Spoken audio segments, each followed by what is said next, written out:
Praise the Lord. ദൈവത്തിന് സ്തോത്രം. വീണ്ടും ദൈവവചനവുമായി നിങ്ങളുടെ മുമ്പാകെ നിൽക്കുവാനായിട്ട് കർത്താവ് നൽകിയ അനുഗ്രഹീതമായ സമയത്തിനായിട്ട് ദൈവത്തെ സ്തുതിക്കുന്നു. സന്നിധിയിലായിരിക്കുന്ന എല്ലാ പ്രിയപ്പെട്ടവർക്കും യേശു കർത്താവിൻ്റെ നിസ്തുല്യമായ നാമത്തിൽ സന്ധ്യാവന്ദനം അറിയിക്കുകയാണ്. റോമാലേഖന പഠനത്തിൻ്റെ 3-ാമത്തെ ക്ലാസ്സിലേക്ക് നാം കടന്നു വന്നിരിക്കുകയാണല്ലോ. റോമാലേഖന പഠനം മറ്റ് ലേഖനങ്ങളെക്കാൾ ഉപരിയായിട്ട് നമുക്ക് നമ്മുടെ വിശ്വാസത്തിൻ്റെ അല്ലെങ്കിൽ സുവിശേഷത്തിൻ്റെ വിശദീകരണം, നമ്മുടെ വിശ്വാസത്തിൻ്റെ അടിസ്ഥാന തത്വങ്ങൾ വിശദീകരിക്കുന്ന ഒരു ലേഖനമാണ് റോമർക്ക് എഴുതിയ ലേഖനം. അത് വളരെ സിസ്റ്റമാറ്റിക്കായിട്ട് അതുപോലെ തന്നെ ലോജിക്കലായിട്ട് അവതരിപ്പിച്ചിരിക്കുന്ന ഒരു ലേഖനമാകിയാൽ അതിലെ തത്വങ്ങളും ക്രമീകരണങ്ങളൊക്കെ നമുക്ക് മനസ്സിലാക്കാനായിട്ട് നമ്മൾ മറ്റ് പ്രസംഗങ്ങളൊക്കെ കേൾക്കുന്നത് പോലെ അങ്ങനെ നമ്മളിരുന്നാൽ ഒരുപക്ഷെ നമുക്കത് അത്ര ഗ്രഹിക്കാനായിട്ട് സാധിക്കുകയില്ല. നമ്മളും കൂടെ അതിലേക്ക് ഇൻവോൾവായി നിങ്ങൾ കുറച്ചും കൂടെ ശ്രദ്ധയോടുകൂടെ കാര്യങ്ങൾ മനസ്സിലാക്കാൻ അല്പം താത്വികമായിട്ടാണ് ലേഖനം രേഖപ്പെടുത്തിയിരിക്കുന്നത് എന്നുള്ളത് കൊണ്ട് ആ നിലയിൽ അത് ശ്രദ്ധയോടുകൂടെ കേൾക്കാനും പഠിക്കാനും കൂടെ ഉള്ള ഒരുക്കം നമുക്കുണ്ടാകട്ടെ. പ്രാർത്ഥനയോടുകൂടെ നമുക്ക് ഈ ക്ലാസ്സുകളിൽ സംബന്ധിക്കുവാൻ കർത്താവ് സഹായിക്കട്ടെ. എല്ലാവരും ഓരോ നോട്ട് ബുക്കൊക്കെ വാങ്ങിച്ച് നമ്മുടെ ഗ്രൂപ്പിൽ വോയിസ് ഇടുന്നുണ്ടല്ലോ, ആ വോയിസും അതുപോലെ ഒരു ഔട്ട്ലൈനും ഗ്രൂപ്പിൽ നിങ്ങൾക്ക് കാണാം, നിങ്ങളുടെ ചർച്ചിൻ്റെ ഗ്രൂപ്പിൽ. അപ്പോൾ ആ ഔട്ട്ലൈനും ആ വോയിസും കൂടെ കേട്ട് നിങ്ങൾ ആ നോട്ട് ബുക്കിൽ നിങ്ങൾക്ക് മനസ്സിലാകുന്ന കാര്യങ്ങൾ ഓരോ ഔട്ട്ലൈനിലും നിങ്ങൾക്ക് മനസ്സിലാവുന്ന കാര്യങ്ങൾ നിങ്ങളുടേതായ വാക്കുകളിൽ കുറിച്ച് വയ്ക്കുകയാണെങ്കിൽ നിങ്ങളുടെ ഭാവിക്ക് അല്ലെങ്കിൽ മുന്നോട്ട് അത് വളരെ പ്രയോജനപ്പെടും. തീർച്ചയായിട്ടും ഇതൊരു അനുഗ്രഹമായി തീരും. അങ്ങനെ ചെയ്യുമെന്ന് ഞാൻ പ്രതീക്ഷിക്കുകയാണ്. മാത്രമല്ല, ഇന്ന് മുതൽ നമ്മൾ ഓരോ ആഴ്ചയിലും ഓരോ ചെറിയ ഹോംവർക്ക് തരികയാണ്. അപ്പോൾ അതും കൂടെ നിങ്ങൾ ശ്രദ്ധിച്ച് ചെയ്യും എന്ന് ഞാൻ വിചാരിക്കുന്നു. നമ്മുടെ ക്ലാസ്സിലേക്ക് നമുക്ക് പ്രവേശിക്കാം. ഈ ഔട്ട്ലൈനിലെ 1-ാമത്തെ ഭാഗത്താണ് നമ്മൾ നിൽക്കുന്നത്. മുഖവുര 1-ാം അധ്യായത്തിൻ്റെ 1 മുതൽ 17 വരെയുള്ള വാക്യങ്ങൾ. മുഖവുര അതിൻ്റെ ആദ്യ ഭാഗം നമ്മൾ പറഞ്ഞു കഴിഞ്ഞു. വന്ദനമാണ് 1-ാം അധ്യായത്തിന് 1 മുതൽ 7 വരെയുള്ള വാക്യങ്ങളിൽ അപ്പോസ്തലനായ പൗലോസ് റോമിലുള്ള വിശുദ്ധന്മാരെ വന്ദനം ചെയ്യുകയാണ് ചെയ്യുന്നത്. അതിൽ പല കാര്യങ്ങളും കൂട്ടിച്ചേർത്ത് പറയാനായിട്ട് എൻ്റെ മനസ്സിലുണ്ട്. എന്നാൽ വീണ്ടും ഒരു ആവർത്തന വിരസതയും മാത്രമല്ല സമയം അത് കൂടുതൽ അപഹരിക്കുമെന്നുള്ളതിനാൽ മുന്നോട്ട് പോകട്ടെ. 2-ാമത്തെ ഭാഗത്തേക്ക്, മുഖവുരയുടെ 2-ാമത്തെ ഭാഗത്തേക്ക് വരികയാണ്. അത് ഈ ലേഖനത്തിൻ്റെ ഉദ്ദേശം എന്താണ് എന്നുള്ളതാണ്. 8-ാമത്തെ വാക്യം മുതൽ 1-ാം അധ്യായത്തിൻ്റെ 8 മുതൽ 17 വരെയുള്ള വാക്യങ്ങളാണ്. റോമാലേഖനം 1-ാം അധ്യായത്തിൻ്റെ 8 മുതൽ 17 വരെയുള്ള വാക്യങ്ങൾ. നമുക്കതിൻ്റെ വായിക്കാം. 8-ാമത്തെ വാക്യം, 8-9 വാക്യങ്ങൾ വായിക്കാം. നിങ്ങളുടെ വിശ്വാസം സർവ്വലോകത്തിലും പ്രസിദ്ധമായിരിക്കുന്നതിനാൽ ഞാൻ ആദ്യം തന്നെ എന്റെ ദൈവത്തിന്റെ യേശുക്രിസ്തു മുഖാന്തരം നിങ്ങൾക്ക് എല്ലാവർക്കും വേണ്ടി സ്തോത്രം ചെയ്യുന്നു. ഒരു പൗലോസിന്റെ മിക്കവാറും ലേഖനങ്ങളിൽ ഉള്ള ഒരു കാര്യമാണ് ഒരു ശ്ലാഘ്യപത്രം. താൻ ആർക്ക് വേണ്ടിയിട്ടാണോ ഈ ലേഖനങ്ങൾ എഴുതുന്നത് അവരെ ഒന്ന് പ്രശംസിച്ചുകൊണ്ട് ചില കാര്യങ്ങൾ രേഖപ്പെടുത്തുന്നത് നമുക്ക് കാണാനായിട്ട് കഴിയും. മിക്കവാറും ലേഖനങ്ങളുണ്ട്. 1-2 വാക്യങ്ങൾ നമുക്ക് വായിക്കാം. എഫേസ്യ ലേഖനം 1-ാം അധ്യായത്തിൻ്റെ 15-16 വാക്യങ്ങൾ. അത് നിമിത്തം ഞാനും നിങ്ങൾക്ക് കർത്താവായ യേശുവിലുള്ള വിശ്വാസത്തെയും സകല വിശുദ്ധന്മാരോടുള്ള സ്നേഹത്തെയും കുറിച്ച് കേട്ടിട്ട് നിങ്ങൾക്ക് വേണ്ടി ഇടപെടാതെ സ്തോത്രം ചെയ്യുന്നു. നിങ്ങൾക്ക് വേണ്ടി എന്ത് ചെയ്യുന്നു? സ്തോത്രം ചെയ്യുന്നു. എന്താ കാരണം? നിങ്ങളിലുള്ള ആ ദൈവിക നന്മകളെ ഓർത്തിട്ട്. നമുക്ക് ചുരുക്കമായിട്ട് അങ്ങനെ പറയാം. കൊലോസ്യ ലേഖനം 1-ാം അധ്യായത്തിന്റെ 4-5 വാക്യങ്ങളിലും കൊലോസ്യർക്ക് വേണ്ടിയുള്ള പ്രാർത്ഥനയിൽ കാണാനായിട്ട് സാധിക്കും. അതായത് ഈ ലേഖനങ്ങൾ എഴുതുമ്പോൾ നമുക്കറിയാം, ഈ ആർക്കാണോ ലേഖനം എഴുതുന്നത് അവിടെ ചില പ്രശ്നങ്ങളൊക്കെ ഉണ്ട്.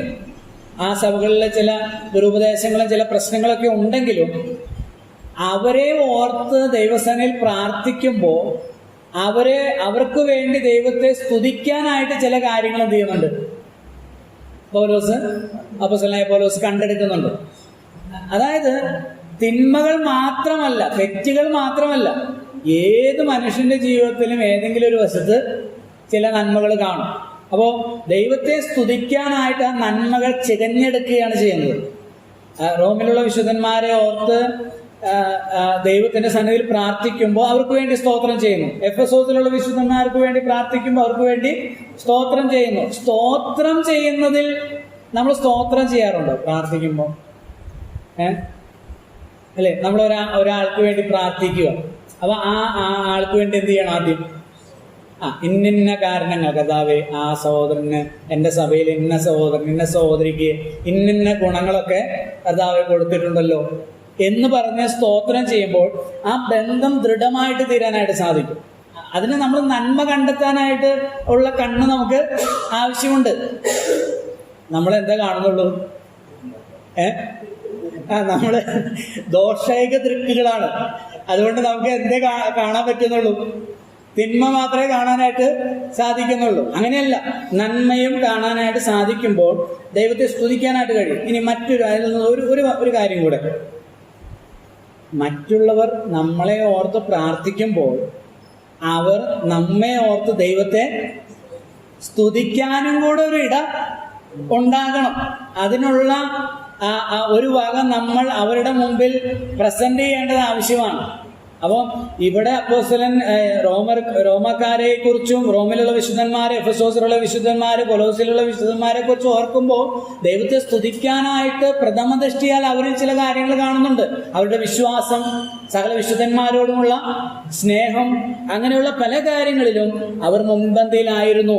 ഞാൻ പറയട്ടെ, നമ്മളെ ഓർത്ത് സ്തോത്രം ചെയ്യുവാൻ, സഹോദരന്മാർക്ക്, ദൈവമക്കൾക്ക് സ്തോത്രം ചെയ്യാനായിട്ടൊരു വക നമ്മളിൽ നിന്നുണ്ടാകേണ്ടത് ആവശ്യമാണ്. നമുക്ക് അവിടെ നിന്നിട്ട് മുന്നോട്ട് പോകാം. ഈ ലേഖനം എഴുതാനുള്ള ഒരു കാരണം 9, 11, 13, 9, 10, 13 വാക്യങ്ങളിൽ നാം കാണുന്നുണ്ട്. 9, 10, 13 വാക്യം. ഞാൻ ഇടപെടാതെ നിങ്ങൾ ഓർത്തുകൊണ്ട് ദൈവേഷ്ടത്താൽ എപ്പോൾ എങ്കിലും നിങ്ങളുടെ അടുക്കൽ വരുവാൻ സാധിക്കേണ്ടതിന് എന്റെ പ്രാർത്ഥനയിൽ എപ്പോഴും യാചിക്കുന്നു എന്നുള്ളതിന് അവന്റെ പുത്രനെ കുറിച്ചുള്ള സുവിശേഷ ഘോഷണത്തിൽ ഞാൻ എന്റെ ആത്മാവിൽ ആരാധിക്കുന്ന ദൈവം എനിക്ക് സാക്ഷി. 13 വാക്യം. എന്നാൽ സഹോദരന്മാരെ, എനിക്ക് ശേഷം ജാതികൾ എന്ന പോലെ നിങ്ങളിൽ ഉണ്ടാകേണ്ടതിന് നിങ്ങൾ അടുക്കൽ വരുവാൻ പലപ്പോഴും ഭാവിച്ചു എങ്കിലും ഇതുവരെ മുടക്കം വന്നു എന്ന് നിങ്ങൾ അറിയാതിരിക്കരുത് എന്ന് ഞാൻ ആഗ്രഹിക്കുന്നു. ഈ ലേഖനം എഴുതാനുണ്ടായ ഒരു കാരണമാണ് ഇവിടെ പറയുന്നത്. നിങ്ങളുടെ അടുക്കൽ വരാനായിട്ട് ഞാൻ പലപ്പോഴായിട്ട് തുനിഞ്ഞുവെങ്കിലും അത് എനിക്ക് മുടക്കം വന്നു. അത് നിങ്ങൾ മനസ്സിലാക്കണം, അറിയാതിരിക്കരുത്. ഞാൻ മനഃപൂർവ്വമല്ല അങ്ങനെ ചെയ്തത്. അതിനൊരു ആണയിട്ട് പറയുന്നത് പോലെ 10-ാം വാക്യം, സാധിക്കേണ്ടതിന് എങ്കിലും നിങ്ങളുടെ അടുക്കൽ വരുവാൻ സാധിക്കേണ്ടതിന് എൻ്റെ പ്രാർത്ഥനയിൽ എപ്പോഴും യാചിക്കുന്നു എന്നുള്ളതിന് അവന്റെ പുത്രനെ കുറിച്ചുള്ള സുവിശേഷ ഘോഷണത്തിൽ ഞാൻ എൻ്റെ ആത്മാവിൽ ആരാധിക്കുന്ന ദൈവം എനിക്ക് സാക്ഷി. അത് നിങ്ങളത് അങ്ങനെ തന്നെ മനസ്സിലാക്കണം എന്ന് കേണപേക്ഷിക്കുകയാണ് ചെയ്യുന്നത്. ഇനി അവിടെ പോകുന്നതിൻ്റെ മറ്റൊരു ഉദ്ദേശം, റോം വിസിറ്റ് ചെയ്യുന്നതിൻ്റെ, സന്ദർശിക്കുന്നതിൻ്റെ മറ്റൊരു ഉദ്ദേശമാണ്. അതിന്റെ 11-12 വാക്യങ്ങൾ. നിങ്ങളുടെ സ്ഥിരീകരണത്തിനായി ആത്മീക വരം നല്ലത് നിങ്ങൾക്ക് നൽകേണ്ടത്, അതായത് നിങ്ങൾക്കും എനിക്കും ഒത്തൊരുമിച്ചുള്ള വിശ്വാസത്താൽ നിങ്ങളോട് കൂടെ എനിക്കും ആശ്വാസം ലഭിക്കേണ്ടത് ഞാൻ നിങ്ങളെ കാണുവാൻ. അപ്പോസ്തലനായ പൗലോസ് പറയുന്ന ഈ വാക്കുകള് വളരെ നമ്മൾ ശ്രദ്ധിച്ചു കൊള്ളാൻ ആവശ്യമുള്ള ഒരു കാര്യമാണ്. നോക്കിയേ, നിങ്ങളുടെ സ്ഥിരീകരണത്തിനായി ആത്മീക വരം വല്ലതും നിങ്ങൾക്ക് നൽകേണ്ടതിന്, അതായത് നിങ്ങൾക്കും എനിക്കും ഒത്തൊരുമിച്ച് വിശ്വാസത്താൽ നിങ്ങളോടുകൂടെ എനിക്കും ആശ്വാസം ലഭിക്കേണ്ടതിന് ഞാൻ നിങ്ങളെ കാണുവാൻ വാഞ്ചിക്കുന്നു. ആദ്യം പൗലോസിനെ കുറിച്ച് പറയട്ടെ. അപ്പോസ്തലൻ പറയുന്നത്, നമ്മൾ അപ്പോസ്തലനായ പൗലോസ് എന്ന് പറയുമ്പോൾ വലിയൊരാളായിട്ടാണ്, എത്രയോ സഭകൾ സ്ഥാപിച്ച, ഭൂഖണ്ഡാന്തരങ്ങൾ സഞ്ചരിച്ച് സുവിശേഷം അറിയിച്ച, യൂറോപ്പിലും ഏഷ്യയിലും ഒക്കെ സഞ്ചരിച്ച് വചനം അറിയിച്ച ഒരു വലിയ മനുഷ്യനായിട്ട് നമ്മൾ കാണുന്നു. പക്ഷെ പൗലോസിലേക്ക് മറ്റുള്ളവരെ കാണുന്നത് എങ്ങനെയാണ്? അതുപോലെ തന്നെയാണ് മറ്റുള്ളവരെ കാണുന്നത്. ആരെയും ചെറുതായി കാണുന്നില്ല. എനിക്ക് വളരെ ഇഷ്ടപ്പെട്ട ഒരു വാക്യമുണ്ട് കൊരിന്ത്യർ ലേഖനത്തിൽ. പൗലോസിലെ പറയുന്നുണ്ട്, തിമത്യോസ് നിങ്ങളുടെ അടുക്കൽ, 1 കൊരിന്ത്യർ 16-ാം അധ്യായത്തിലാണെന്ന് തോന്നുന്നു. അതെ, തിമത്യോസ് നിങ്ങളുടെ അടുക്കൽ വന്നാൽ അവൻ നിർഭയനായിരിക്കാൻ സൂക്ഷിപ്പിൻ, അവൻ എന്നെ പോലെ തന്നെ കർത്താവിന്റെ വേല ചെയ്യുന്നുവല്ലോ എന്നാണ്. അപ്പം എന്നെ പോലെ തന്നെ ഒരാളാണ് ആര്? അത് നമ്മുടെ ചെറുക്കനാ, നമ്മളെ വീട്ടിൽ കൊണ്ടുവന്നതാ, അങ്ങനെയല്ല പറയുന്നത്, ആണോ? അല്ല, എന്നെ പോലെ തന്നെ അവൻ എന്ത് ചെയ്യുന്നു? കർത്താവിന്റെ, എന്നെ എങ്ങനെയാണോ നിങ്ങൾ കൈക്കൊള്ളുന്നത് അതുപോലെ തിമത്യോസിനെ എന്ത് ചെയ്യണം? കൈക്കൊള്ളണം. ഞാനിങ്ങനെ പറയട്ടെ, പൗലോസായി മാറിയതിന്റെ ഒരു പ്രധാനപ്പെട്ട കാരണം അപ്പോസ്തലനായ പൗലോസിന്റെ കൂടെ ഉണ്ടായിരുന്ന വളരെയധികം ആളുകളാണ്. അപ്പോസ്തലനായ പൗലോസ് അവരെ ആരെയും എന്ത് ചെയ്യുന്നില്ല, വിസ്മരിക്കുന്നില്ല. നിങ്ങൾ 1 കൊരിന്ത്യർ 16-ാം അധ്യായവും ഈ നമ്മളിപ്പോൾ പഠിക്കുന്ന റോമാലേഖനം 16-ാം അധ്യായവും വായിച്ചാൽ, മറ്റ് ലേഖനങ്ങൾ അപ്പോസ്തലനായ പൗലോസിന്റെ മറ്റ് ലേഖനങ്ങൾ വായിച്ചാൽ പൗലോസ് ആർക്കൊക്കെയാ വന്ദനം ചൊല്ലുന്നത്, എത്ര ആളുകളെ തന്നെ ഓർമ്മയിൽ വെച്ചിരിക്കുന്നത്, എത്രയോ വർഷങ്ങൾക്ക് ശേഷം. നമ്മളായി തീർന്നതിന്റെ പിന്നിൽ ഒത്തിരി ആളുകളുണ്ടെന്നേ, അതൊന്നും നമ്മളെന്ത് ചെയ്യരുത്, മറക്കരുത്. അപ്പം റോമിലുള്ള ഞാൻ ആരാണെന്ന് നിങ്ങൾക്കറിയാമോ? ഞാൻ വന്ന് നിങ്ങളെ കുറച്ച് കാര്യങ്ങളൊക്കെ എന്ത് ചെയ്യാം, പഠിപ്പിക്കാം. എന്നിൽ നിന്ന് നിങ്ങൾക്ക് കുറെ കാര്യങ്ങൾ പഠിക്കാനുണ്ട്. അങ്ങനെയാണ് പറഞ്ഞത്. അല്ല, നമുക്ക് 2 കൂട്ടർക്കും നിങ്ങളിൽ നിന്നൊരു ആശ്വാസം എനിക്ക് കിട്ടണം. ഒരു ആത്മീകമായ ഒരു നിർവൃതിയും ഒരു ആവേശവും ഒരു ചൈതന്യവും ഒക്കെ നിങ്ങളിൽ നിന്ന് പ്രാപിക്കാൻ അതിനു കൂടിയാണ് ഞാൻ അങ്ങോട്ട് വരുന്നത്. പിന്നെ എന്നിൽ നിന്ന് എന്തെങ്കിലും ഒരു ആത്മീകവരം, കൃപാവരമല്ല, ഒരു ആത്മീകവരം, ഒരു ആത്മീക ചൈതന്യം, ഒരു വെളിച്ചം നിങ്ങൾക്ക് ലഭിക്കാം. കൃപാവരങ്ങളെ കുറിച്ച് നമുക്കറിയാം. കൃപാവരം ആർക്കും കൊടുക്കുന്നത് അല്ല. അതാരാ കൊടുക്കുന്നത് കൃപാവരം? പരിശുദ്ധാത്മാവാണ് നൽകുന്നത്. 1 കൊരിന്ത്യർ 12-ാം അധ്യായം 13-ാം വാക്യം 11-ാം വാക്യം മുതൽ നമ്മൾ വായിക്കുമ്പോൾ നമ്മളങ്ങനെ പെട്ടെന്ന് വായിച്ചേക്കാം. എന്നാൽ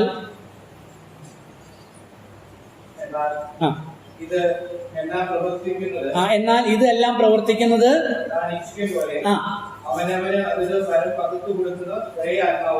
അപ്പൊ പരിശുദ്ധാത്മാവാണ് എന്ത് ചെയ്യുന്നത്? ഓരോരുത്തർക്ക് ഏത് വരമാണ് സ്യൂട്ടബിൾ ആയിരിക്കുന്നത് എന്ന് ആർക്കറിയാം? ദൈവത്തിന്റെ പരിശുദ്ധാത്മാവിനെ അറിയാം. ആ പരിശുദ്ധാത്മാവാണ് എന്ത് ചെയ്യുന്നത്? നമുക്കത് തരും. നമ്മൾ ആഗ്രഹിക്കുന്ന വേറെ വല്ല വരമായിരിക്കാം, പക്ഷെ നമുക്ക് ഏത് വരമാണ് ശരിയായത് എന്നുള്ളത് അറിയാവുന്ന പരിശുദ്ധാത്മാവ് നമുക്ക് വേണ്ടുന്ന വരം നമുക്ക് തരുന്നു. ഈ വിഷയത്തില് ഒരല്പം കൺഫ്യൂഷൻ വരാൻ ഈ വാക്കും ഒരുപക്ഷെ 11-ാമത്തെ വാക്യം പെട്ടെന്ന് ആളുകൾക്ക് ഒരു തെറ്റിദ്ധാരണ ഉളവാക്കാം. നിങ്ങളുടെ സ്ഥിരീകരണത്തിനായി ആത്മീക വരം വല്ലതും നിങ്ങൾക്ക് നൽകേണ്ടതിനും. ഇതിന് ഇതുപോലെ തെറ്റിദ്ധാരണ വരുന്ന 1-2 വാക്യങ്ങളുണ്ട്. അതൊന്ന് പറഞ്ഞു പോകാം. 1 തിമോഥെയോസ് 4-ാം അധ്യായത്തിന്റെ 14-ാം വാക്യം. 1 തിമോഥെയോസ് 4:14. മൂപ്പന്മാരുടെ കൈവെപ്പോടുകൂടെ പ്രവചനത്താൽ നിനക്ക് ലഭിച്ചതായി നിന്നിലുള്ള കൃപാവരം. മതി. അപ്പൊ മൂപ്പന്മാരുടെ കൈവെപ്പിനാൽ നിനക്ക് ലഭിച്ച കൃപാവരം. 2 തിമോഥെയോസ് 1:6-ാം വാക്യം. 2 തിമോഥെയോസ് 1:6. അതുകൊണ്ട് എന്റെ കൈവെപ്പിനാൽ നിന്നിലുള്ള ദൈവത്തിന്റെ കൃപാവരം. ഈ 2 വാക്യങ്ങളും ആരോട് ബന്ധപ്പെട്ട പറയുന്നേ? തിമോഥെയോസിനോട്. അപ്പൊ തിമോഥെയോസിന് കൃപാവരം ലഭിച്ചത് 1 തിമോഥെയോസിൽ പറയുമ്പോൾ ആരുടെ കൈവെപ്പിനാൽ? മൂപ്പന്മാരുടെ. 2 തിമോഥെയോസിൽ ആരുടെ കൈവെപ്പിനാൽ? അപ്പോസ്തലനായ പൗലോസിന്റെ, എന്റെ കൈവെപ്പിനാൽ. അപ്പോൾ പൗലോസിന്റെയോ മൂപ്പന്മാരുടെയും കൈവെപ്പിനാലാണോ തിമോഥെയോസിന് കൃപാവരം ലഭിച്ചത്? ആണോ? അവരാണോ തീരുമാനിക്കുന്നത് ഇന്ന കൃപാവരം ഇന്ന ആൾക്ക് കൊടുക്കാമെന്ന്? അപ്പൊ അതെന്തായിരിക്കും? അത് മനസ്സിലാക്കാനായിട്ട് നമുക്ക് മറ്റൊരു വേദഭാഗം വായിച്ചാൽ എളുപ്പത്തിൽ മനസ്സിലാകുമെന്ന് ഞാൻ വിചാരിക്കുന്നു.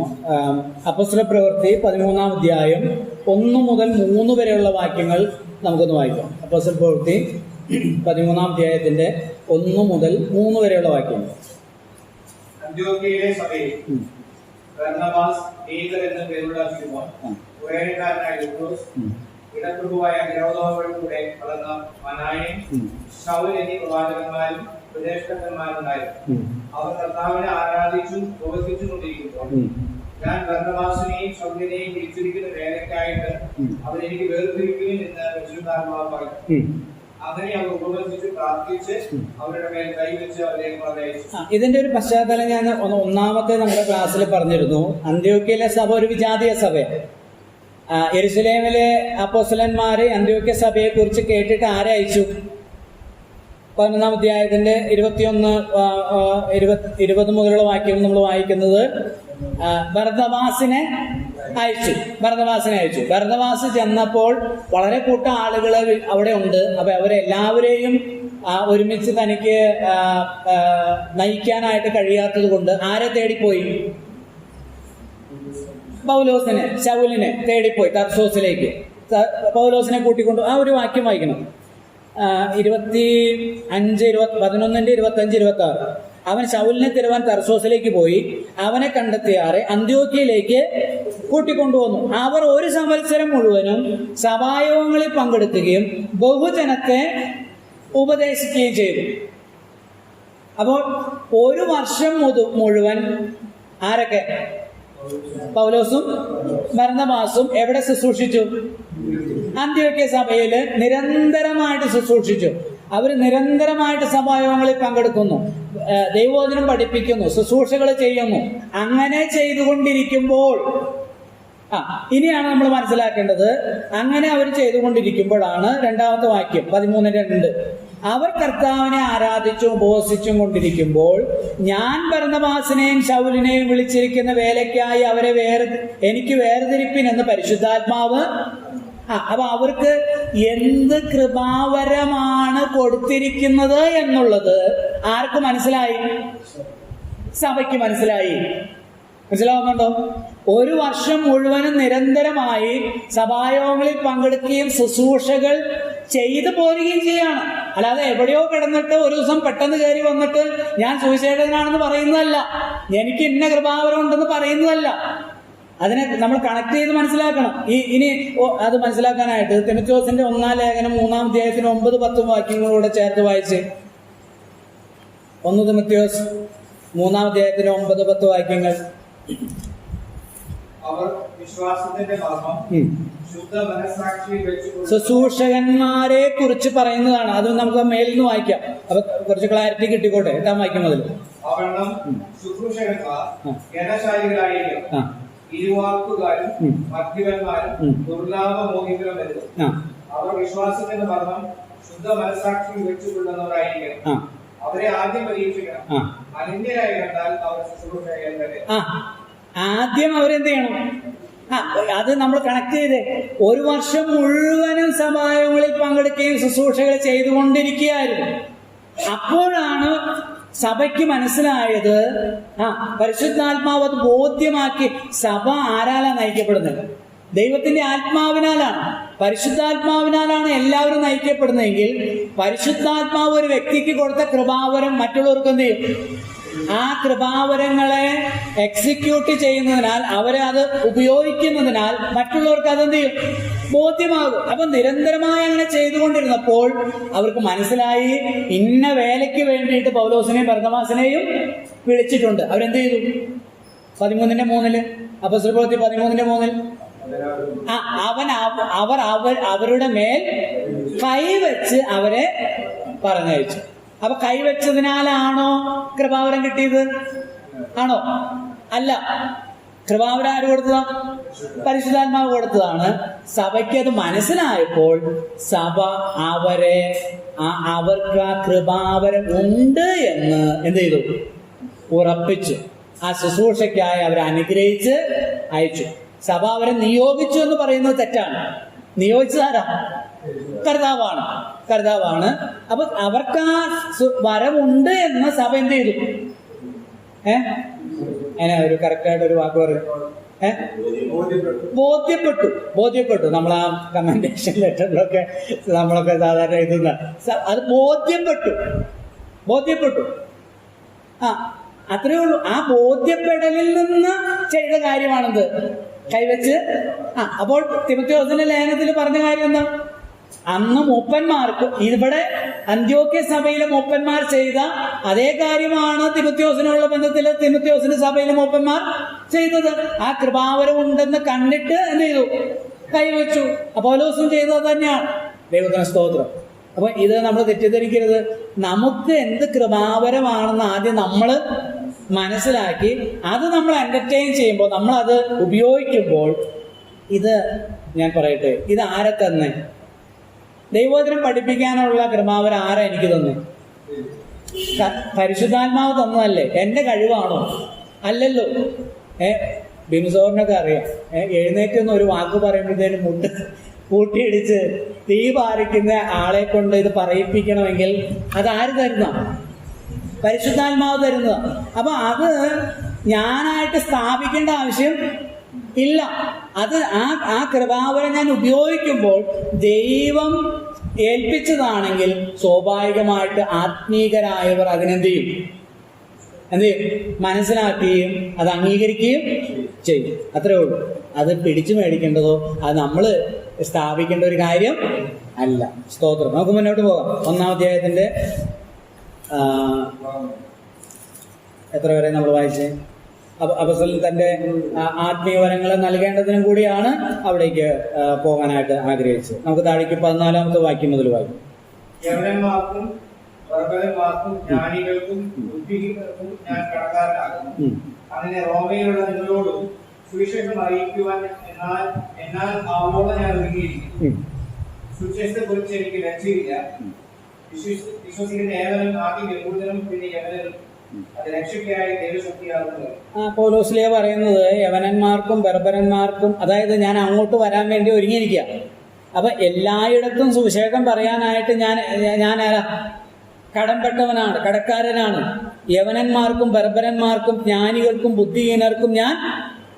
നമ്മളാർക്കെങ്കിലും കടക്കാരാണോ? ഇല്ല സോദരാ, നമ്മളാർക്കും കടക്കാരല്ല. നമ്മള് ബാങ്കിൽ നിന്ന് കുറച്ച് ലോൺ എടുത്തിട്ടുണ്ട്, ബാങ്കിൽ ഇച്ചിരി കടം ഉണ്ടെന്നേ ഉള്ളൂ. നമ്മളാരുടെ നിന്ന് കടം മേടിച്ച കാര്യമല്ല പറയുന്നത്. പിന്നെ അതെന്താ കടം? നമ്മളോളം നമ്മുടെ അടുക്കലേക്ക് ഈ സുവിശേഷം എത്തുവാൻ ഒത്തിരി ആളുകൾ എന്ത് ചെയ്തിട്ടുണ്ട്? ബുദ്ധിമുട്ടിയിട്ടുണ്ട്, ഒത്തിരി പണം ചെലവഴിച്ചിട്ടുണ്ട്. ഇല്ല തോരാ, അതൊക്കെ ഞങ്ങള് പിതാക്കന്മാരായിട്ട് നമ്മുടെ വീട്ടിൽ തന്നെ ജനിച്ചത് എങ്ങനെയാണ്? അതിനുണ്ടെന്നേ.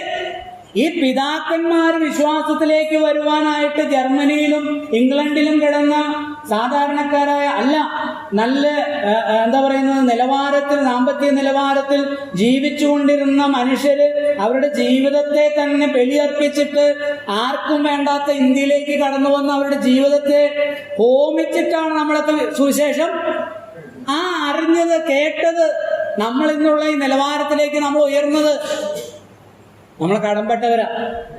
ഈ സുവിശേഷം പറയാനായിട്ട് കടംപെട്ടവരാ. നമ്മുടെ കൂടെ ജോലി ചെയ്യുന്നവര്, നമ്മുടെ കൂടെ പഠിക്കുന്ന മക്കളോട്, നമ്മള് യാത്ര ചെയ്യുമ്പോൾ നമ്മുടെ തൊട്ടടുത്ത് സീറ്റിലിരിക്കുന്നവരോടൊക്കെ ഈ ആരോടൊന്നില്ല. പൗലോസ്ലീഹ പറയുന്ന ആരോടാ? ആരെ കുറിച്ചാ? യവനന്മാരോടും ബർബരന്മാരോടും പിന്നെ ജ്ഞാനികളോടും ബുദ്ധിഹീനരോടും. ബുദ്ധിയില്ലാതെ അവനോടൊന്നും പറയണ്ട. അങ്ങനെയാണോ? ഈ ബർബരൻ എന്ന് പറഞ്ഞാൽ എന്താ? ബർബരൻ അൺസിവിലൈസ്ഡ് ആയിട്ടുള്ള ആളുകൾ.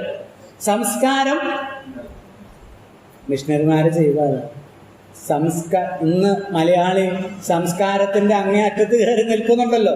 എങ്ങനെയാ സംസ്കാരം കിട്ടിയേ? വടക്കേന്ത്യയിലെ ഗ്രാമങ്ങളിൽ ഏറ്റവും ചേട്ടനൊക്കറിയാം ഉള്ള ഈ എന്താ സംസ്കാരശൂന്യമായ, അതിനേക്കാൾ മോശമായ അവസ്ഥയായിരുന്നു ഇവിടെ നമ്മുടെ കേരളത്തിന്റെ ചരിത്രം പഠിക്കും. അപ്പൊ ഈ സംസ്കാരശൂന്യമായ സ്ഥലത്തേക്ക് ആര് വന്നു? മിഷണറിമാർ വന്നപ്പോഴാണ് നമുക്ക് എന്തുണ്ടായത്? സംസ്കാരം. അതാ പൗലോസ്ലീഹ പറയുന്നത്. ബർബരന്മാരോടും യവനന്മാർക്ക് സംസ്കാരമുണ്ട്, അവർ ബുദ്ധിമാന്മാരാ, അവര് തത്വജ്ഞാനമൊക്കെ പഠിക്കുന്ന ആളുകളാണ്. അപ്പൊ എല്ലാവരോടും പറയണം, ഇന്നവരോടൊന്നില്ല, എല്ലാവരോടും പറയാൻ നമുക്ക് എന്തുണ്ട്? കടമയുണ്ട്, കടപ്പാടുണ്ട്, കടമുണ്ട്. ഓ സ്തോത്രം.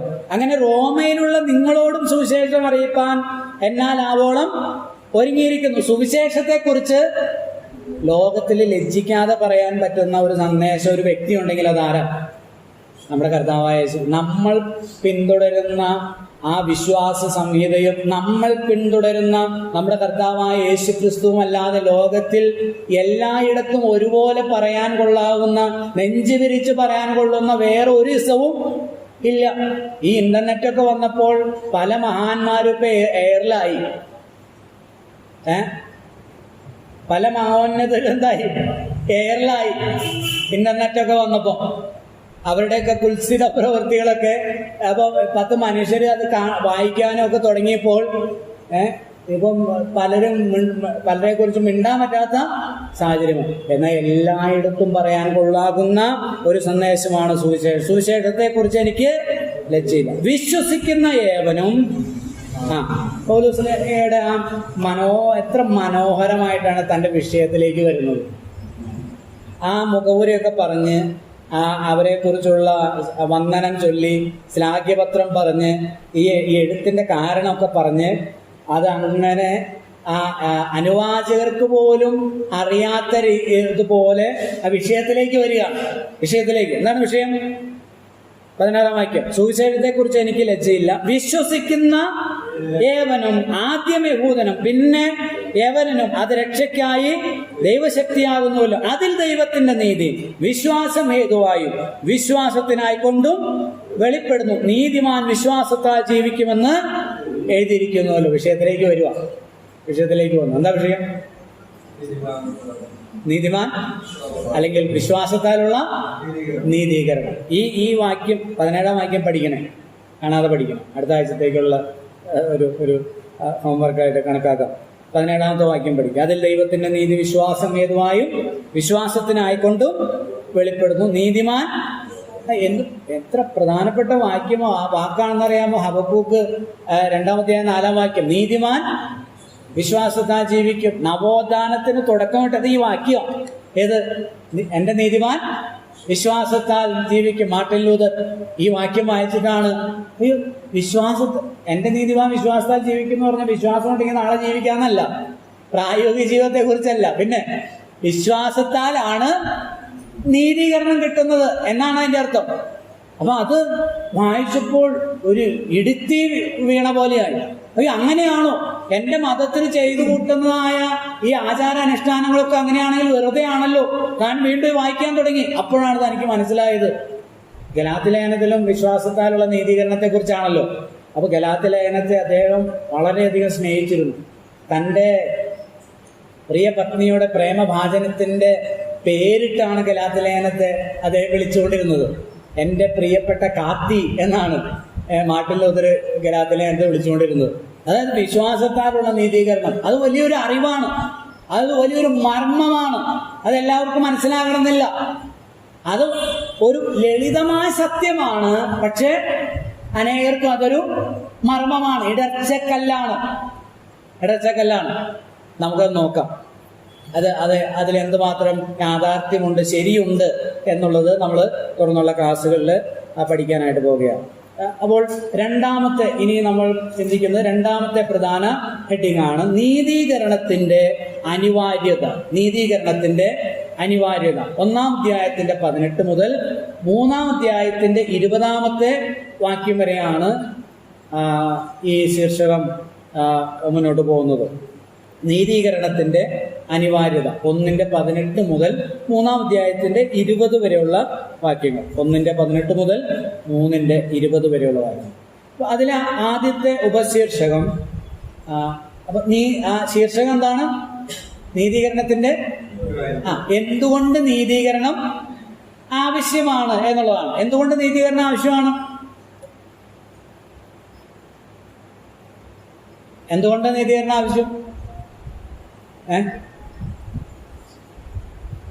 മനുഷ്യന് എന്തുകൊണ്ടാണ് നീതീകരണം ആവശ്യം? മനുഷ്യൻ 3-10 നമുക്ക് അറിഞ്ഞുകൂടെ? എന്താണ് 3-10? നീതിമാൻ ആരുമില്ല, ആരും നീതിമാന്മാരല്ല. അതുകൊണ്ട് എന്താവശ്യമുണ്ട്? നീതീകരണം ആവശ്യമുണ്ട്. ഇനി ഈ നീതീകരണത്തെ കുറിച്ച് അവിടെ പറഞ്ഞിട്ടുണ്ട് കേട്ടോ. ഞാനത് തൊട്ടില്ലെന്ന് മാത്രമേ ഉള്ളൂ. 17-ാമത്തെ വാക്യം ഒന്ന് നോക്കി. അതിൽ ദൈവത്തിന്റെ മനുഷ്യൻ അങ്ങോട്ടും ഇങ്ങോട്ടൊക്കെ താരതമ്യം ചെയ്യുമ്പോൾ ഞാൻ അവനേക്കാൾ നല്ലവനാ, ഇവളേക്കാൾ ഞാൻ നല്ലവളാ എന്നൊക്കെ പറയാം. പക്ഷെ അതുകൊണ്ട് എവിടെ വില പോകില്ല. ദൈവത്തിന്റെ അടുക്കല് ദൈവത്തിന്റെ നീതിയോളം താരതമ്യേന യു ആർ ബെറ്റർ. പക്ഷെ ദൈവത്തിന്റെ അടുക്കൽ ഈ നീതിയും ഈ വിശുദ്ധിയൊന്നും പോരാ. അവിടെയാണ് ഈ നീതീകരണത്തിന്റെ പ്രാധാന്യത എന്ന് പറയുന്നത്. അപ്പോൾ ഈ നീതീകരണം എന്തുകൊണ്ട് ആവശ്യം, നീതീകരണത്തിന്റെ അനിവാര്യത എന്തുകൊണ്ടാണെന്ന് ചോദിച്ചാൽ, നീതിമാൻ ആരുമില്ല, എല്ലാവരും പാപികളാണ്. അപ്പൊ അതിൽ ആദ്യത്തെ പാട്ട്, ഒന്നാമത്തെ ഉപശീർഷകം ജാതികൾ പാപികളാണ്. ഒന്നാം അധ്യായത്തിന്റെ 18 മുതൽ 32 വരെയുള്ള വാക്യങ്ങൾ. ഈ ഒന്നാമത്തെ അധ്യായത്തിന്റെ ബാക്കി ശേഷിക്കുന്ന വാക്യങ്ങൾ, അതായത് 18 മുതൽ 32 വരെയുള്ള വാക്യങ്ങൾ ജാതികൾ പാപികളാണ്. നമുക്ക് വായിക്കാം, ഞാൻ വായിക്കാം. അനീതി കൊണ്ട് 1:18 മുതൽ നോക്കിയാട്ടെ. അനീതി കൊണ്ട് സത്യത്തെ തടുക്കുന്ന മനുഷ്യരുടെ സകല അഭക്തിക്കും അനീതിക്കും നേരെ ദൈവത്തിന്റെ കോപം സ്വർഗത്തിൽ നിന്ന് വെളിപ്പെടുന്നു. ദൈവത്തെക്കുറിച്ച് അറിയാവുന്നത് അവർക്ക് വെളിവായിരിക്കുന്നു. ദൈവം അവർക്ക് വെളിവാക്കിയല്ലോ. അവന്റെ നിത്യശക്തിയും ദിവ്യത്വവുമായി അവന്റെ അദൃശ്യ ലക്ഷണങ്ങൾ ലോക സൃഷ്ടി മുതൽ അവന്റെ പ്രവൃത്തികളാൽ ബുദ്ധിക്ക് തെളിവായി വെളിപ്പെട്ടു വരുന്നു. അവർക്ക് പ്രതിവാദമില്ലാതിരിക്കേണ്ടതിന് തന്നെ. അവർ ദൈവത്തെ അറിഞ്ഞിട്ടും അവനെ ദൈവമെന്നോർത്ത് മഹത്വീകരിക്കുകയോ നന്ദി കാണിക്കുകയോ ചെയ്യാതെ തങ്ങളുടെ നിരൂപണങ്ങളിൽ വ്യർത്ഥരായി തീർന്നു. അവരുടെ വിവേകമില്ലാത്ത ഹൃദയം ഇരുണ്ടുപോയി. ജ്ഞാനികളെന്ന് പറഞ്ഞുകൊണ്ട് അവർ മൂഢരായിപ്പോയി. അക്ഷയനായ ദൈവത്തിന്റെ തേജസ്സിനെ അവർ ക്ഷയമുള്ള മനുഷ്യൻ, പക്ഷി, നാൽക്കാലി, ഇഴജാതി എന്നിവയുടെ രൂപസാദൃശ്യമായി മാറ്റിക്കളഞ്ഞു. ദൈവം, ഒന്നാമത്തെ 18-ാമത്തെ വാക്യം, അനീതി കൊണ്ട് സത്യത്തെ തടുക്കുന്ന മനുഷ്യരുടെ സകല അഭക്തിക്കും അനീതിക്കും നേരെ ദൈവത്തിന്റെ കോപം സ്വർഗത്തിൽ നിന്ന് വെളിപ്പെട്ടു വരുന്നു. അനീതി കൊണ്ട് സത്യത്തെ, എന്താണ് സത്യം?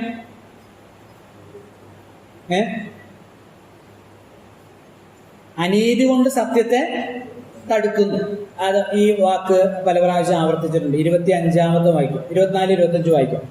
അതുകൊണ്ട് ദൈവം അവരെ തങ്ങളുടെ ഹൃദയങ്ങളിലെ മോഹങ്ങളെ സ്വന്തം ശരീരങ്ങളെ തമ്മിൽ അവമാനിക്കേണ്ടതിന് അശുദ്ധിയിൽ ഏൽപ്പിച്ചു. ദൈവത്തിന്റെ സത്യം അവർ വ്യാജമാക്കി മാറ്റിക്കളഞ്ഞു. സൃഷ്ടിച്ചവനേക്കാൾ സൃഷ്ടിയെ ഭജിച്ചാരാധിച്ചു. അപ്പം ദൈവം ആരാണ് എന്ന സത്യം, ദൈവത്തിന്റെ സത്യത്തെ അവരെന്ത് ചെയ്തു? തടുത്തു കളഞ്ഞു. അനീതി കൊണ്ട് തടുത്തു. അപ്പൊ ദൈവത്തിന്റെ സത്യത്തെ അനീതി കൊണ്ട് തടുത്തു എന്ന് പറഞ്ഞാൽ അതാണ് ഈ 18-ാം വാക്യം മുതൽ 23-ാമത്തെ വാക്യം വരെ പറഞ്ഞിരിക്കുന്നത്. ദൈവത്തെ കുറിച്ച്, ദൈവം ആരാണെന്നും ദൈവം എങ്ങനെയാണ് എന്നുള്ള കാര്യം ദൈവം എന്ത് ചെയ്തിട്ടുണ്ട്? വെളിപ്പെടുത്തിയിട്ടുണ്ട്. നോക്കണേ, എൻ്റെ കൂടെ നോക്കണേ. ഒന്ന് അതിലേക്കൊന്ന് ഒരല്പം ശ്രദ്ധ ചെലുത്തിക്ക്, ഒരു ശക്തി ചെലുത്തിക്ക്. 19-ാം വാക്യം, ദൈവത്തെക്കുറിച്ച് അറിയാവുന്നത് ദൈവം അവർക്ക്, അതായത് അറിയേണ്ടുന്ന കാര്യങ്ങൾ ദൈവം എന്ത് ചെയ്തിട്ടുണ്ട്? വെളിവായിരിക്കുന്നു. ദൈവം അവർക്ക് 20-ാം വാക്യം, അവന്റെ നിത്യശക്തിയും ദിവ്യത്വവുമായി. ദിവ്യത്വം എന്ന് പറഞ്ഞാൽ അവന്റെ ഡിവൈൻ ആട്രിബ്യൂട്ട്സ്, അവന്റെ നിത്യശക്തിയും ദിവ്യത്വവുമായി അവന്റെ അദൃശ്യ ലക്ഷണങ്ങൾ ലോക സൃഷ്ടി മുതൽ അവന്റെ പ്രവൃത്തികളാൽ ബുദ്ധിക്ക്. ഓക്കെ, ദൈവം എങ്ങനെ ദൈവത്തെ വെളിപ്പെടുത്തിയിരിക്കുന്നത്? 20-ാമത്തെ വാക്യം വായിച്ചിട്ടൊന്ന് പറഞ്ഞു. മക്കള് പറഞ്ഞു നോക്കി, വായിച്ചു നോക്കി 20-ാം വാക്യം. പ്രവൃത്തികളാ? എന്ത് പ്രവൃത്തികളാ? എന്ത് പ്രവൃത്തികളാൽ ദൈവത്തെ വെളിപ്പെടുത്തിയിരിക്കുന്നു? പ്രപഞ്ച സൃഷ്ടി ഉണ്ടോ? ചേട്ടൻ പറയുന്ന കേട്ടോ. നിത്യശക്തിയും ദിവ്യത്വമായ അവന്റെ അദൃശ്യ ലക്ഷണങ്ങൾ. ദൈവത്തെ കാണാൻ പറ്റുമോ? ഇല്ല, കാണാൻ കഴിയില്ല. പക്ഷെ അദൃശ്യനായ ദൈവത്തിന്റെ അദൃശ്യമായ ലക്ഷണങ്ങൾ, നിത്യശക്തിയും ദിവ്യത്വമായ ലക്ഷണങ്ങൾ ലോക സൃഷ്ടി മുതൽ അവന്റെ പ്രവൃത്തികളാൽ ബുദ്ധിക്ക് തെളിവായി. ലോക സൃഷ്ടി മുതൽ എന്ന് പറഞ്ഞാൽ സൃഷ്ടിയിലൂടെ ദൈവം ചെയ്തിരിക്കുക. അതാണ് വിക്രേട്ടൻ പറഞ്ഞത്, പ്രപഞ്ചത്തിലൂടെ. 19-ാം സങ്കീർത്തനം 1-ാം വാക്യം, എന്താ വാക്യം? ആകാശം ദൈവത്തിന്റെ മഹത്വത്തെ വർണ്ണിക്കുന്നു, ആകാശവിധാനം അവന്റെ കരവേലയെ പ്രസിദ്ധമാക്കുന്നു. ഓ സ്തോത്രം. അപ്പം ഈ പ്രപഞ്ചം എന്ത് വിളിച്ചോതുന്നു? എന്താ വിളിച്ചോതുന്നേ? ഇതിന്റെ പിന്നിലൊരു സൃഷ്ടാവുണ്ട്, ഒരു നിർമ്മിതാവുണ്ട്. അല്ലേ? ഫാൻ കണ്ടിട്ട് നോക്കിയിട്ട് നമ്മൾ എന്താ പറയുന്നത്? കഴിഞ്ഞ വർഷത്തെ ഭയങ്കര കാറ്റിലും മഴയത്തും ഒക്കെ അത് തന്നെ ഉണ്ടായതാണ്. ഇവിടെ ചൂടും തണുപ്പൊക്കെ മാറി മാറി വന്നപ്പം വെള്ളത്തിൽ ഉണ്ടായ ഒരു പ്രതിഭാസമാണ് ജീവൻ. ആണോ? അങ്ങനെ തനിയെ ഉണ്ടാവുമോ? നമ്മൾ ഫിസിക്സിൽ പഠിച്ചിട്ടില്ലേ, കോസ് ആൻഡ് എഫക്റ്റ് അല്ലെ?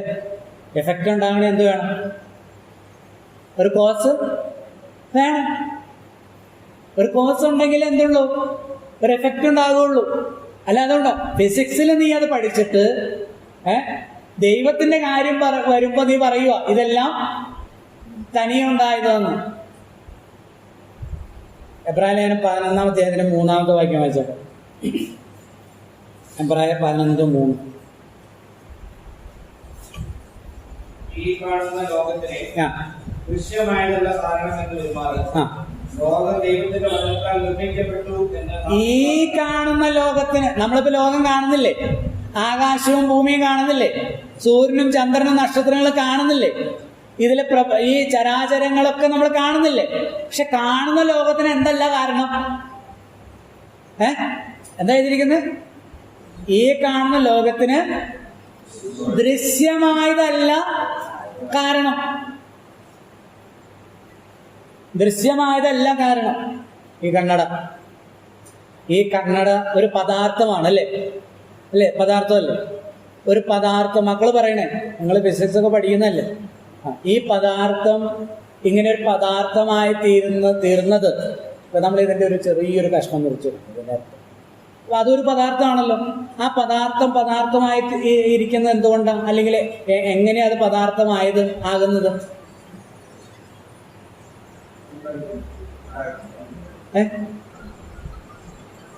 പദാർത്ഥത്തെ നമ്മൾ ചെറുതാക്കുകയാണെങ്കിൽ എന്ത് കിട്ടും? തന്മാത്ര കിട്ടും, അല്ലേ? തന്മാത്ര കിട്ടില്ലേ? കിട്ടും. ഈ തന്മാത്രയെ വീണ്ടും നമ്മൾ വിഘടിപ്പിച്ചാൽ, ചെറുതാക്കിയാൽ എന്ത് കിട്ടും? ആറ്റം കിട്ടും. കിട്ടുമല്ലയോ? ഞാൻ പറയാൻ തെറ്റാണോ? ഫിസിക്സ് പഠിക്കാൻ പറ. ഇല്ലേ? ഈ ആറ്റത്തെ നമുക്ക് കാണാൻ പറ്റുമോ? കാണുന്ന ലോകത്തിന് ദൃശ്യമായതല്ല കാരണം. കൊലോസ്യർ ലേഖനം 1:15 മുതൽ വായിക്കണം. ദൃശ്യമായതോ അദൃശ്യമാകട്ടെ, സിംഹാസനങ്ങളാകട്ടെ, വാഴ്ചകളാകട്ടെ, അധികാരങ്ങളാകട്ടെ, സകലവും അവൻ മുഖാന്തരം സൃഷ്ടിക്കപ്പെട്ടു. അവൻ മുഖാന്തരം അവങ്കലേക്കും ആകുന്നു എന്നാണ്. അപ്പൊ ഈ ആറ്റത്തെ നമുക്ക് കാണാൻ കഴിയില്ല. അനേക ലക്ഷക്കണക്കിന് ആറ്റങ്ങൾ സംയോജിക്കുമ്പോഴാണ് ഇനി ആറ്റത്തിൽ എന്തുണ്ട്? അപ്പൊ ഒരു സമയം വരെ എന്താ വിചാരിച്ചുകൊണ്ടിരുന്നത് ശാസ്ത്രം? ആറ്റം വിഘടിപ്പിക്കാൻ കഴിയില്ല. പിന്നെ മനസ്സിലാക്കി. റൂദർഫോർഡും മറ്റു ചിലരൊക്കെ ഗവേഷണങ്ങൾ നടത്തിയപ്പോൾ ഈ ആറ്റത്തെ എന്ത് ചെയ്തു? വിഘടിപ്പിച്ചു. എന്താ? ന്യൂട്രോൺ, പ്രോട്ടോൺ, ഇലക്ട്രോൺ ആയിട്ട്. അപ്പൊ ഇതൊന്നും മനുഷ്യന് കാണാൻ പറ്റില്ല. ഇതിനകത്തുണ്ട് ഈ ന്യൂട്രോണും പ്രോട്ടോണും ഇലക്ട്രോണും ഒക്കെ. അങ്ങനെ ഒരു ആറ്റം ബോംബ് ഇടുമ്പോൾ ഇത് ചെന്ന് മുട്ടുന്നിടത്തൊക്കെ ഇത് വിഘടിക്കുക. തന്മാത്രകളൊക്കെ ആ ചെറിയ ചെറിയ ആറ്റങ്ങളാൽ സംയോജിതമായിട്ട് തന്മാത്രയെ അനേകായിരക്കണക്കിന് തന്മാത്രകൾ ചേർന്ന് പദാർത്ഥം ഉണ്ടാകുന്നത്. ഇതിന്റെ പിന്നിൽ എന്റെ ഭാഷ ഇതിങ്ങനെ കൂട്ടി യോജിപ്പിച്ച് മനുഷ്യന് വെക്കാൻ പറ്റുമോ? ഇത് തന്നെ ഉണ്ടായതാണെങ്കിൽ എല്ലാ കാലത്തും ഇങ്ങനെ ഇരിക്കുവോ? ഇല്ല. അതാണ് എബ്രായർ ലേഖനം 1:3 പറയുന്നത്. അവൻ സകലവും തന്റെ ശക്തിയുള്ള വചനത്താൽ വഹിക്കുന്നവനുമാകുന്നു. അവനിതിനെ വഹിക്കുകയാണ്. അപ്പൊ ഇതിന്റെ പിന്നിൽ ഒരു സൃഷ്ടാവുണ്ട്. ഒന്നാമത്തെ കാര്യം, ഈ സൃഷ്ടിയിലേക്ക് നോക്കുമ്പോൾ അവന് മനസ്സിലാകേണ്ട കാര്യമാണ് എന്ത്? ഒരു സൃഷ്ടാവുണ്ട്. അപ്പൊ നീ ഈ സൃഷ്ടാവ്, ദൈവം സൃഷ്ടാവാണെന്ന സത്യത്തെ എന്ത് ചെയ്യുന്നു? വ്യാജമാക്കുന്നു. എങ്ങനെ? 25-ാമത്തെ വാക്യത്തിലുണ്ട്. അവർ ദൈവത്തിന്റെ സത്യത്തെ വ്യാജമാക്കി മാറ്റിക്കളഞ്ഞു. സൃഷ്ടിച്ചവനേക്കാൾ സൃഷ്ടിയെ നീ കാണുന്നതിനെയൊക്കെ നമിക്കുമ്പോൾ നീ ആ സത്യത്തിന് എതിരായിട്ട് പ്രവർത്തിക്കുന്നത്. ദൈവം സൃഷ്ടാവായിരിക്കെ നിന്റെ ബുദ്ധിക്ക് തെളിവായി. ഞങ്ങൾ ഈ പാലക്കാട് ഞാൻ ഒത്തിരി വർഷം പ്രവർത്തിച്ചത് നിങ്ങൾക്ക് അറിയാമല്ലോ. അവിടെ പോയി വല്ല പ്രായമുള്ള അമ്മമാരോടോ അച്ഛന്മാരോടൊക്കെ ചോദിക്കുമ്പോൾ അമ്മ എത്ര ദൈവമുണ്ട് എന്ന് വെച്ചാൽ അവർ പറയും ഞാൻ പലരോടും ചോദിച്ചിട്ടുണ്ട്, എല്ലാവരും ഒരു ദൈവമല്ലേ, ഒരാളല്ലേ ഉള്ളൂ മകനെ, അവരെന്നാ പറയാ പാലക്കാട്. ഒരാളല്ലേ ഉള്ളൂ. അപ്പൊ അത് ആരാ പറഞ്ഞു കൊടുത്ത്? പഠിച്ചിട്ടാണോ? പഠിപ്പില്ലെന്ന്, എഴുതാനും വായിക്കാനും അറിഞ്ഞുകൂടുന്നു. ആ ദൈവത്തെ നമുക്ക് ഉണ്ടാക്കാനായിട്ട് കഴിയുമോ അമ്മ? ഇല്ല, അതൊരിക്കലും കഴിയില്ല. അവർ ഈ പ്രപഞ്ചം മുഴുവൻ നിറഞ്ഞു നിൽക്കുന്നവനാണ്. സൃഷ്ടിച്ച ദൈവത്തെ കല്ലിലും മണ്ണിലും മരത്തിലും പാമ്പിലും പട്ടിയിലും പശുവിലും ജീവജാലങ്ങളിലൊക്കെ സങ്കല്പിക്കുന്നത് ദൈവത്തിന്റെ സത്യത്തെ വ്യാജമാക്കി മാറ്റുന്നതാണ്. ഇനി മറ്റൊരു കാര്യം, 20-ാമത്തെ വാക്യം ഒന്നും കൂടെ. അവന്റെ നിത്യശക്തിയും ദിവ്യത്വവുമായ അവന്റെ അദൃശ്യ ലക്ഷണങ്ങൾ ലോക സൃഷ്ടി മുതൽ അവന്റെ പ്രവൃത്തികളാൽ നിത്യശക്തിയും ദിവ്യത്വവും, അതായത് ദൈവത്തിന്റെ ഡിവൈൻ ആട്രിബ്യൂട്ട്സും മോറൽ ആട്രിബ്യൂട്ട്സും, ദൈവികമായ ഗുണങ്ങളും ധാർമ്മികമായ ഗുണങ്ങളും ഈ പ്രപഞ്ചത്തിലേക്ക് നോക്കിയാൽ മനസ്സിലാക്കാൻ പറ്റും. ഇപ്പോ ദൈവം സർവശക്തനാണ് ആണല്ലോ. അങ്ങനെ അതിനൊരു തെളിവ് പറ. പ്രപഞ്ചത്തിൽ എന്ന് പറയും ഇതെല്ലാം തെളിവുകൾ അല്ലേ? ഇതെല്ലാം കാര്യങ്ങളും ഈ രാവും പകലും ഉണ്ടാകുന്നത്. രാവും പകലും ഇല്ലെങ്കിലും, ഭൂമി കറങ്ങുന്നില്ലെങ്കിലും, ഭൂമി കറങ്ങുന്നോണ്ടല്ലേ രാവും പകലും ഉണ്ടാകുന്നത്. ഭൂമി കറങ്ങുന്നില്ലെങ്കിലും ആ ഭൂമിക്ക് കൊള്ളാം കറങ്ങിയ, അതാണോ? ഭൂമി കറങ്ങിയില്ലെങ്കിൽ ഈ പ്രപഞ്ചമില്ല, പിന്നെ ഭൂമിയില്ല, ഭൂമിയിൽ ഒന്നുമില്ല. ആണോ? രാത്രി വേണ്ടേ? പകലും വേണ്ടേ? വേണം. ഇനി ഭൂമി കറങ്ങുക മാത്രമാണോ ചെയ്യുന്നത്? പിന്നെ എന്താ? ഭൂമി സൂര്യനെ വലയം വയ്ക്കുന്നു, ഭ്രമണം ചെയ്ത് ഒരേ സ്ഥലത്ത് നിന്നാ കറങ്ങുന്നെങ്കിലും, ഒരു സ്ഥലത്ത് നിന്ന് എനിക്ക് ഇവിടുന്ന് അനങ്ങാൻ മനസ്സില്ല, ഇവിടെ നിന്ന് തന്നെ ഞാൻ കറങ്ങുള്ളൂ. അപ്പൊ എന്തുണ്ടാവും? എന്താ പ്രശ്നം? ഋതുഭേദങ്ങൾ ഉണ്ടാകില്ല, കാലാവസ്ഥയ്ക്ക് മാറ്റം വരില്ല. ഒരേ കാലാവസ്ഥ, ചൂടാണെങ്കിൽ ചൂട് മാത്രം, മഴയാണെങ്കിൽ മഴ തന്നെ. കുഴപ്പമില്ല അല്ലെ? കുഴപ്പമുണ്ടോ? കുഴപ്പമുണ്ട്. അപ്പൊ ഇതാരാ? അയ്യോ, നിന്റെ ബുദ്ധിക്ക് തെളിവായി ദൈവം വെളിപ്പെടുത്തി തന്നിരിക്കുക. ഇതെല്ലാം സിസ്റ്റമാറ്റിക് ആയിട്ട്, പ്ലാൻഡ് ആയിട്ട്. റെഗുലേറ്റർ നമ്മൾ തിരിക്കുമ്പോ ഫാൻ സ്പീഡ് കൂടുന്നു, കുറയുന്നു. അപ്പൊ ഇത് സൃഷ്ടിച്ച ആള് ഇത് പ്ലാൻഡ് ആയിട്ടാണ് സൃഷ്ടിച്ചത്, ചുമ്മാ അത് പോവുകയല്ല. മഴക്കാലത്തിന്റെ യിരെമ്യാ പ്രവാചകന്റെ പുസ്തകം എനിക്ക് തോന്നുന്നു 5-ാം അധ്യായത്തിലാണെന്ന് തോന്നുന്നു, അവിടെ പറയുന്നുണ്ട് വിതയ്ക്കും അതുപോലെ കൊയ്ത്തിനും കാലം നിശ്ചയിക്കുകയും ചെയ്യുന്ന ദൈവത്തെ നീ മറന്നു കളഞ്ഞു. വിതയ്ക്കാൻ നേരത്തെ മഴ പെയ്യുന്നു, മുൻമഴയും പിന്മഴയും എന്ന് പറയുന്നത്. വിതയ്ക്കുന്നതിന് മുമ്പ് മഴ പെയ്യുന്നു, എന്നിട്ട് കൊയ്യുന്ന സമയത്ത് പെയ്താലോ കുഴപ്പമില്ലേ?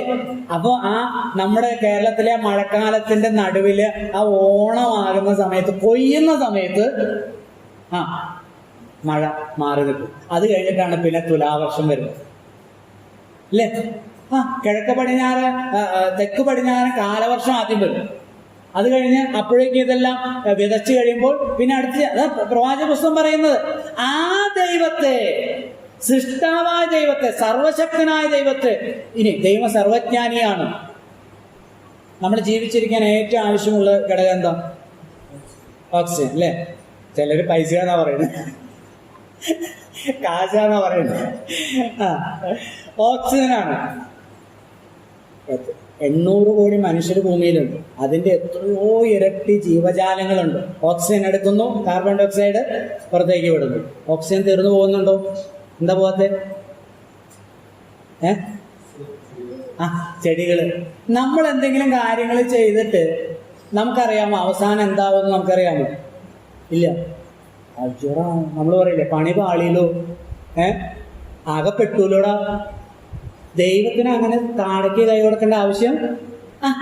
മനുഷ്യനെയും ജീവജാലങ്ങളെയൊക്കെ സൃഷ്ടിക്കുമ്പോൾ തന്നെ ദൈവം എന്ത് സൃഷ്ടിച്ചു?